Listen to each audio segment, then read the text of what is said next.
Begitu kami sampai di istana, Pak Harto mengatakan pertemuannya ditunda. Bukan jam 10 pagi dan bukan di istana. Pak Harto minta supaya lebih baik, lebih akrab di rumahnya jam 5 sore. Akhirnya kami balik ke Wisma Haji, sholat duhur, makan siang, sholat duhur selesai istirahat, bangun, mandi, sholat asar selesai kami datang ke Jalan Cendana. Begitu kami datang, Pak Harto sudah berdiri di depan pintu rumahnya menyambut tua-tua adat dan kepala-kepala suku. Bersalaman, berpelukan, dibawa masuk ke dalam ruang tamu, dikasih makan, dikasih minum. Pak Harto juga sudah menyediakan bingkisan, oleh-oleh, ditambah dengan uang saku dan tiket. Sebelum menyerahkan bantuan dan uang saku ini, oleh-oleh kenang-kenangan ini, Pak Harto minta supaya salah satu dari kepala suku bicara konferensi pers. Lalu kepala suku besarnya yang bicara. Bapak tidak pantas jadi presiden. Presiden macam apa hanya bangun Makassar? Karena dia baru lihat Makassar. Presiden macam apa baru hanya bangun Jakarta? Karena dia baru lihat Jakarta. Pemilu nanti saya akan bicara supaya Haji Muhammad Soeharto jangan lagi dipilih jadi presiden. Pak Harto ini bicara, kepala suku ini bicara pakai bahasa daerah, Pak Harto juga tidak tahu. Tapi raut wajah Pak Harto tidak ada prasangka buruk, senyum, bahagia. Dan Pak Harto minta tolong diterjemahkan. Tidak mungkinlah saya menerjemahkan seperti itu. Itu tidak mungkin.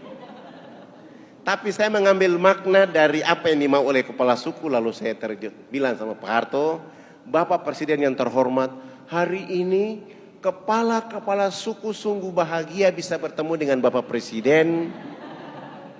Dan kepala suku besar tadi mengatakan Haji Muhammad Soeharto layak jadi Bapak Pembangunan Nasional. Dengan cara inilah Pak Harto langsung menelpon Menteri Agama, kepala-kepala suku itu diberangkatkan haji pada tahun itu juga. Dan Pak Harto minta kepada Menteri Agama, setiap tahun orang-orang kepala suku ini yang masuk Islam melalui jalur AFKN, melalui jalur saya, mereka minimal 50 sampai 75 orang harus berangkat haji. Pak Harto juga menelpon Menteri Sosial, kami dibantu 917 unit rumah layak huni dengan program ABRI masuk desa. Dan Pak Harto juga menyumbang 1000 karung pakaian, 600 karton sabun, 600 karton sampo, 600 karton odol sikat gigi. Dan Pak Harto juga menyumbang 28 masjid. Dan dakwah dari Jakarta ke kampung sana tidak boleh menggunakan kapal laut, tapi menggunakan kapal pesawat Hercules dari Halim Perdana Kusumo dibawa ke sana. Anak-anak yang sudah syahadat dibawa keluar sekolah di Muhammadiyah Yogyakarta, Muhammadiyah Solo, Muhammadiyah Malang, Muhammadiyah Jakarta. Alhamdulillah Pak Harto sudah tidak ada, tetapi bukti dakwah dan menjaga NKRI-nya terbangun dari bawah ke atas, sehingga orang-orang di sana mulai merasakan bagaimana nilai setelah Pak Harto sudah tidak ada di bumi hari ini. Ini mungkin dari awal cerita. Ada yang mau bertanya, saya persilahkan. Atau ada pemuda-pemuda di sini yang belum menikah, angkat tangan. Ini sudah menikah semua. Antum sudah menikah? Angkat tangan lah. Yang belum menikah.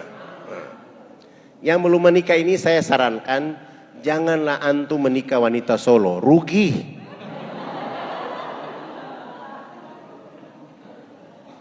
Ikut Ustadz Fadlan ke Irian, dakwah di sana, sebelum berdakwah nikah dengan anak kepala suku dulu. Karena kalau antum nikah wanita Solo, anaknya anak Solo, anak Jawa. Tapi kalau antum menikah anak kepala suku di Irian, itulah anak Indonesia. Itu ahwat-ahwat yang masih bujang di sini juga, jangan nikah dengan mereka. Lapor dirimu kepada Ustadz Fadlan, nanti Ustadz Fadlan stok dari sana yang laki-laki, anak kepala suku menikah dengan mereka. Supaya kekuatan Solo, Irian jadi kekuatan besar. Sehingga keturunanmu yang akan mengatakan kepada Indonesia Tengah, Indonesia Barat bahwa wahai nenek, mas, kakek yang ada di Indonesia Tengah, Indonesia Barat, kami yang menjaga republik ini dari timur Indonesia.